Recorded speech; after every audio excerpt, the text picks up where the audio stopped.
దేవాలయాల్లో నిత్య సేవలు చేయాలనుకునే వారికి రాష్ట్ర ప్రభుత్వం శుభవార్త. మానవ సేవే మాధవ సేవ అంటారు. మరి ఆ మాధవుని సన్నిధిలోనే సేవ చేస్తే కొన్ని కోట్లు పోసినా పొందలేని అనుభూతి అది. దైవ చింతనలో బ్రతికే ప్రతి మనిషికి దైవ సన్నిధిలో సేవ చేయాలని ఉంటుంది. మన రాష్ట్రంలో తిరుపతి, విజయవాడ, శ్రీశైలం లాంటి కొన్ని ప్రముఖ దేవాలయాల్లోనే ప్రస్తుతానికి ఈ సేవలు ఉన్నాయి. కానీ సేవ చేయాలనుకున్నా సరే ఎక్కువ రోజులు కుటుంబాలకు దూరంగా ఉండాల్సి రావడం, దూర ప్రయాణాలు చేయాల్సి రావడం, సరైన అవగాహన లేకపోవడం వంటి కారణాలతో చాలామంది ఈ అవకాశానికి దూరంగా ఉండాల్సి వస్తుంది.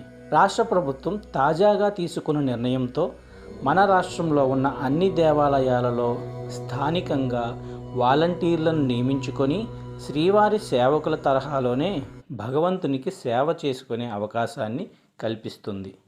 దీనివల్ల అరసవల్లి, సింహాచలం, అన్నవరం, ద్వారకా తిరుమల, అలాగే రాయలసీమలో ఉన్న కొన్ని ప్రముఖ దేవాలయాలు వీటి పరిధిలోకి రానున్నాయి.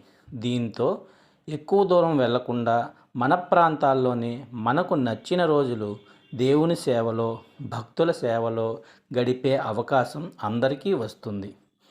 త్వరలోనే దీనిపై విధి విధానాలను ఆయా దేవాలయాలు ప్రకటించనున్నాయి.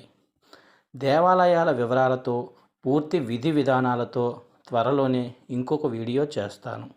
అవసరమైన వారికి ఈ వీడియో షేర్ చేయండి. సర్వే జనా సుఖినో భవంతు.